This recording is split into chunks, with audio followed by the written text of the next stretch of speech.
इस मूवी का नाम है ब्रेड 2018। फिल्म की शुरुआत दो लड़कियों को दिखाने से होती है जो एक कमरे में बैठकर नशे वाली पैकेट्स गिन रही थी और ये हिसाब किताब कर रही होती है कि इनके कितने पैसे बनेंगे, क्योंकि वो दोनों एक काफी बड़े ड्रग माफिया के लिए काम करती है। उनमें से एक का नाम टिंडा था। उन दोनों की दोस्ती काफी गहरी थी। अपना काम करने के बाद ये लेट गई थी आराम करने के लिए, फिर तस्वीरें बनाने लगती है। पर तभी इनके दरवाजे पर दस्तक होती है क्योंकि पुलिस आ गई थी, जिस वजह से दोनों काफी घबरा गई थी। बचने के लिए खिड़की से बाहर आती है और फिर यहाँ से भाग जाती है। अगली सुबह शहर छोड़ने के लिए वो ट्रेन में बैठ जाती है ताकि पुलिस उन्हें ढूंढकर गिरफ्तार न कर ले, क्योंकि नशा बेचने की वजह से उनका नाम क्रिमिनल्स यानी मुजरिमों की लिस्ट में टॉप पर सबसे ऊपर आ गया था। ट्रेन में ही टिंडा की दोस्त वॉशरूम में जाती है और अपने बॉस को कॉल करके बताती है कि कल रात जब हम काम कर रही थी तो हम पर पुलिस का हमला हो गया, हमें भागना पड़ा और सारा माल वही रह गया जो तकरीबन $80,000 के आसपास का था। वो बात कर ही रही थी कि तभी बाहर से कोई दरवाजा जोर जोर से पीटने लगता है। दरवाजा खोलने पर वहाँ ट्रेन कंडक्टर था जो उससे टिकट मांगता है, पर क्योंकि जल्दी जल्दी उन्होंने ट्रेन पकड़ी थी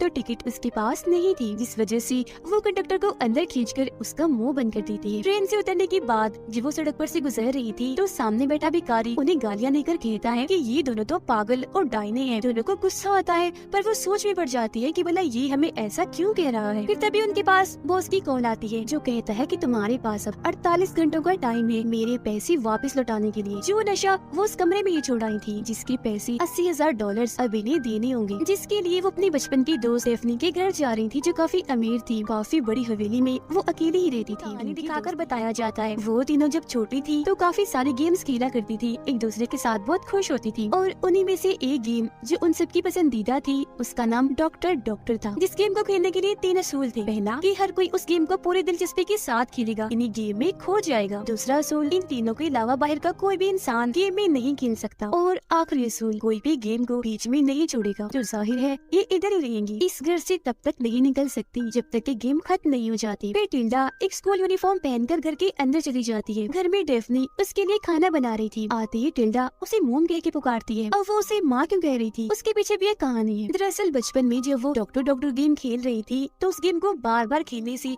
टिंडा बोर हो गई थी। कोई और गेम खेलने का कहती है, लेकिन क्योंकि गेम को बीच में ही नहीं छोड़ सकती थी तो मजबूरन उन्हें ये खेलनी ही पड़ती है। असल में डॉक्टर गेम कुछ यूँ थी कि उनमें से एक डॉक्टर बनेगी जबकि बाकी की दोनों माँ और बेटी। अब टिंडा को अपना बेटी वाला रोल पसंद नहीं आता क्योंकि वो डेफनी को अपनी माँ बनाना पसंद नहीं कर रही थी, जिस दौरान इनकी बहस हो जाती है जो हाथापाई में बदल गई। वो ये गेम पेड़ के ऊपर बने एक छोटे से घर में बैठकर खेल रही थी तो हाथापाई की वजह से डेफनी नीचे गिर जाती है और फौरन बेहोश हो गई। हॉस्पिटल ले जाने पर डॉक्टर बताते हैं कि इसके दिमाग में गहरी चोट आई है, जिस वजह से हो सकता है कि इसका दिमाग ठीक से काम न करे, मतलब जहनी तवाज़ुन खराब भी हो सकता है। जिसके बाद कहानी वापस मौजूदा वक्त में आती है और गेम के मुताबिक ही टिंडा डेफनी को मोम कह रही थी। यहाँ हमें पता चलता है कि दिमाग में चोट लगने की वजह से डेफनी का ज़हनी तवाज़ुन सच में काफी खराब हो गया है, क्योंकि अब वो इस बचपन की गेम को सच मानने लगी थी। यही वजह है कि वो टिंडा को अपनी बेटी मानती है, उसके लिए खाना बनाती है। अब हालांकि वो काफी अरसे के बाद मिली थी पर डेफनी को लगता है कि वो अभी अभी स्कूल जाके आई है। डेफनी की माँ होने की असूल काफी सख्त थी। वो जैसे ही टिंडा के बड़े बड़े नाखून देखती है तो गुस्से में उसका हाथ पकड़ लेती है और बोलती है कितने गंदे नाखून है, काटो इन्हें फौरन। पर जब टिंडा नहीं काटती तो वो खुद ही कैंची लेकर काटने लगती है। लेकिन ठीक इसी वक्त कोई दरवाजे की बेल बजा देता है जो इनकी दोस्त थी जो डॉक्टर का रोल कर रही थी। अब भी वो एक डॉक्टर बनती है उनके घर में आती है। डेफनी यहाँ उसे बताती है कि मेरी बेटी को बहुत खांसी हो रही है, डॉक्टर साहिबा जरा देखिएगा क्यों खांसी ठीक नहीं हो रही। जिस पर डॉक्टर उसका चेकअप करती है और इलाज करते हुए उसके घुटने पर एक हथौड़ी मारती है। अजीब हरकतें इस वजह से कर रही थी, मतलब गेम खेलने पर मजबूर वो इसलिए थी क्योंकि इसके पीछे वजह थी। असल में डेफनी के घर में एक ऐसी खुफिया तिजोरी है जिसके अंदर बहुत सारे पैसे हैं, तकरीबन लाखों डॉलर्स। पर क्योंकि डेफनी का ज़हनी तवाज़ुन तो ठीक नहीं है तो पैसों की उसे कदर नहीं है न ही जरूरत। और क्योंकि टिल्डा और उसकी दोस्त को अगले 48 घंटों में $80,000 का इंतजाम करना था, इसीलिए दोनों यहाँ उस तिजोरी से पैसे लूटने के इरादे से आई थी। उसके साथ गेम खेलकर बेटी और डॉक्टर का रोल करेंगे ताकि डेफनी को शक न हो, ताकि थोड़े वक्त और यहाँ रुकी वो अपना मिशन पूरा करने चोरी करके भाग जाए। अब डेफनी डॉक्टर के लिए भी खाना बनाती है, साथ ही खाने की टेबल पर वो टिल्डा को बांध देती है ताकि बाकी बच्चों की तरह वो खाना छोड़ के ना भाग जाए। और अब इनके पास 41 घंटे बचे थे। डेफनी डॉक्टर को कहती है कि आप काफी थक गई होंगी, चलिए आप जाके आराम कर लें, आपको आपका कमरा दिखाती हूँ। फिर आधी रात को टिल्डा की दोस्त यानी डॉक्टर आराम कर रही थी तो तभी एक आवाज से उसकी आंख खुल जाती है क्योंकि कोई उसके दरवाजे की कुंडी घुमाता है। उसे लगता है ये टिल्डा होगी, इसीलिए वो उठ के बाहर आती है जहाँ टिल्डा नहीं डेफनी थी जो उसे कहती है डॉक्टर मुझे अकेली नींद नहीं आ रही, बड़ी डर लग रहा है, आपके साथ मुझे महफूज लगेगा, मैं यही सोना चाहती हूँ। और वो उसे चाकू दिखाकर यही रुक जाती है। फिर अगली सुबह टिल्डा खतों वाले बॉक्स के पास अपना मोबाइल चेक कर रही होती है, जहाँ तभी उसकी दोस्त आती है। गुस्से में टिल्डा उसे कहती है कि जल्दी करो, निकलो यहाँ से, मैं इस पागल डेफनी के साथ रह के परेशान हो गई हूँ। मुझे नहीं लगता कि अब यहाँ कोई पैसे हमें थोड़ी और कोशिश करनी चाहिए तिजोरी तोड़ने के लिए, हो सकता है पैसे हमें मिल ही जाए। और अब उनके पास सिर्फ 28 घंटे बची थी। टिल्डा की दोस्त अंदर जाके तिजोरी ढूंढने लगती है, जिस बीच एक अलमारी से बाहर आकर डेफनी उस पर हमला कर देती है और फिर हाथ पर भी काट लेती है, जिससे वो काफी डर गई थी। फौरन वहाँ से भागकर गाड़ी की चाबियां लेती है और घर से बाहर आ जाती है। बाहर टिल्डा थी, जिससे वो कहती है कि डेफनी ने पागलपन की हदें ही पार कर दी है, चलो यहाँ से। इससे पहले वो यहाँ से जाते यहाँ डंडा लेकर डेफनी आ जाती है, दोनों के सरों पर जोर जोर से मारकर बेहोश कर देती है। अब हम एक डिटेक्टिव पुलिस ऑफिसर को देखते हैं, जो तैयार होकर घर से निकलता है, गाड़ी में बैठकर अपने काम पर निकल जाता है। उसे टिल्डा और उसकी दोस्त के नशे वाले केस पर छानबीन करने का काम मिलता है। उधर डेफनी ने टिल्डा और उसकी दोस्त को बांध दिया था, रस्सियों के जरिए नहीं बल्कि ब्रेड्स यानी बालों वाली चोटियों से। हाथ भी, मुंह भी, जिस्म भी सब उन्हें से बांधा हुआ था। डेफनी पूरी तरह पागल होकर उन दोनों से बात कर रही थी। ठीक इसी वक्त दरवाजे पर कोई आता है। डेफनी जाके चेक करती है तो इस लड़के के चिल्लाने की आवाज आती है। इस पर डेफनी कहती है, मैं इस पूरे घर में अकेली रहती हूँ, शायद एक दो बार डर की वजह से मार दी होगी चीख मैंने। वो फिर अंदर आता है छानबीन करने के लिए, घर का सामान चेक करने लगता है, जहाँ उसे इन तीनों की बचपन की तस्वीर मिलती है, जो देखकर डिटेक्टिव उससे पूछता है कि मैं इन दोनों लड़कियों को जानता हूँ, क्या तुम बता सकती हो कि इस वक्त ये दोनों कहाँ होंगी? डेफनी जवाब देती है, जी नहीं, मुझे इन दोनों के बारे में कुछ नहीं पता। अब डिटेक्टिव इन तीनों को इसलिए जानता था क्योंकि बचपन में जब डेफनी गिरी थी तो उस हादसे में डिटेक्टिव ने ही पूछताछ की थी। वो उनकी गहरी दोस्ती के बारे में भी जानता था, इसीलिए वो दोबारा पूछता है कि ठीक से याद करके बताएं वो कहाँ मिल सकती है, क्योंकि उसे शक था कि हो ना हो वो दोनों लड़कियाँ इसी घर में ही है। जिस बात से डेफनी को गुस्सा आ गया था और वो अपने मुँह से ये निकाल देती है कि वो दोनों गायब है, जिससे डिटेक्टिव का शक यकीन में बदल जाता है कि वो इधर ही है। ठीक इसी वक्त अचानक ऊपर से आवाज आती है, तब वो चेक करने ऊपर जाने लगता है, लेकिन डेफनी उसे रोक देती है,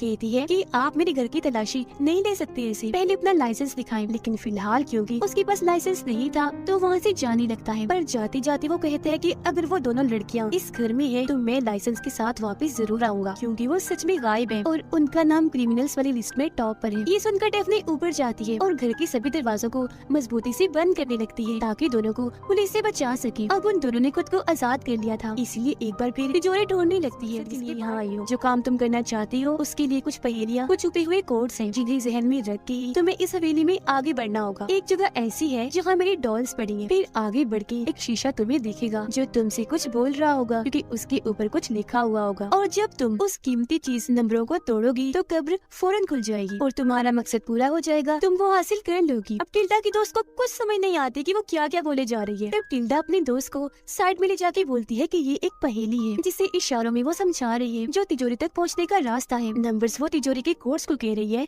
और कब्र तिजोरी को। तो अब जल्दी से तिजोरी ढूंढने में लग जाओ। अब वो पहली पहेली इन्हीं डॉल्स वाली बात को जहन में रख के आगे बढ़ती है। डॉल्स की मूर्ति के नीचे उसे एक कोड मिलता है और कोड मिलता है। शीशा वो जैसे ही हटाती है तो एक पेंटिंग के पीछे उसे तिजोरी मिल ही जाती है, जिसके बाद वो उन सभी कोड्स को नंबर में बदलकर तिजोरी पर लगाती है, जिससे आखिरकार वो खुल ही जाती है, जिसके अंदर सच में बहुत ज्यादा पैसे थे। सभी पैसों को बैग में भर के वो टिल्डा के पास आती है और कहती है कि मुझे पैसे मिल गए हैं, हम आज रात यहाँ से निकल जाएंगे।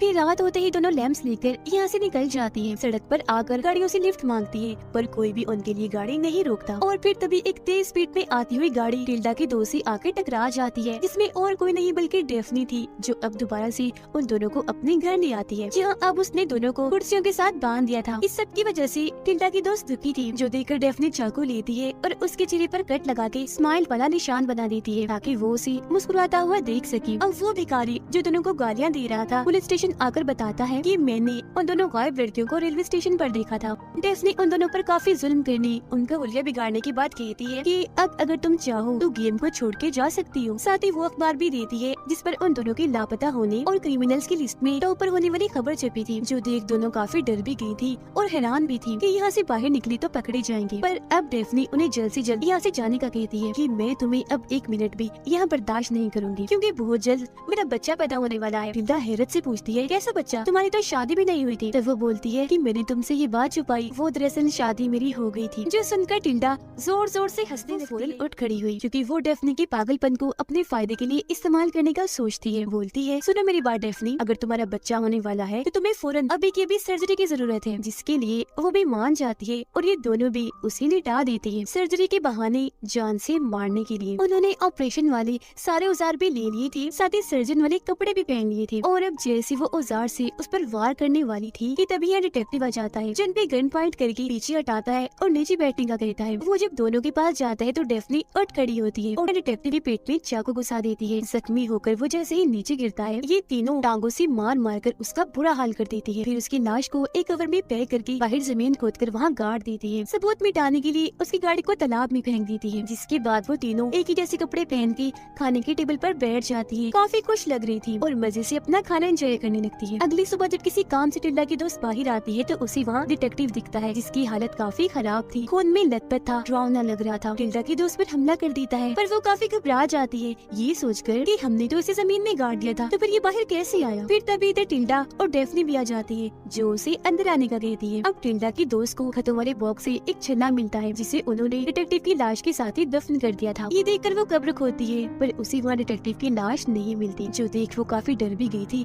और परेशान हो गई थी। फौरन हवेली के अंदर नशे वाले केस और डिटेक्टिव की मौत के बारे में पहले से ही लिखा हुआ था, जो देखकर उसकी होश उड़ जाती है। तभी इधर डेफनी आती है, जो उसे बता रही थी कि यहाँ जो कुछ भी हो रहा है वो सब इस डायरी में बहुत पहले का ही लिखा हुआ है। टिल्डा की दोस्त को अभी भी समझ नहीं आती कि आखिर यहाँ चल क्या रहा है। तब डेफनी उसे अपना बाजू देखने को कहती है और जब वो अपनी बाजू को चेक करती है तो उस पर बहुत सारे किसी के काटने के निशान थे। तब डेफनी बताती है कि तुम्हारे बाजू पर जितने भी निशान हैं, इतने ही बार तुम यहाँ पर आई हो, जिससे यहाँ ये खुलासा होता है कि सिर्फ डेफनी ही नहीं बल्कि टिल्डा और उसकी दोस्त का भी ज़हनी तवाज़ुन खराब है, इतना खराब कि उन्हें पागल कह सकते हैं। और शुरू से अब तक जो कुछ भी हुआ है सब एक गेम का हिस्सा है, जो गेम सालों से इस हवेली में चलती आ रही है। तिजोरी ढूंढते हुए डेफनी ने टिल्डा की दोस्त के हाथ पर जो काटा था वो उसका पहला राउंड था और इसी तरह फिर बार बार गेम उसी राउंड की तरह ही चलती रही। जब भी तो उसके हाथ पर इतने सारे काटने के निशान थे और टिल्डा की दोस्त को कब्र खोदने पर डिटेक्टिव की लाश इसीलिए नहीं मिली क्योंकि हकीकत में कोई डिटेक्टिव था ही नहीं, वो तो बस तीनों लड़कियों के दिमाग में बनाया गया उनकी गेम का एक कैरेक्टर है। उसकी तरह ही ना कोई डिटेक्टिव की गाड़ी थी, ना ट्रेन थी, ना बेकारी हवेली तिजोरी, कुछ भी नहीं था, बल्कि वो बस उनके खिलौने वाले रोल्स थे जो सारे के सारे इन पागल लड़कियों ने खुद ही बनाए थे। खिलौनों की पूरी दुनिया बनाई गई थी, जिन्हें हकीकत इन्होंने अपने दिमाग में ही सोच लिया था। असल में ये तीनों लड़कियां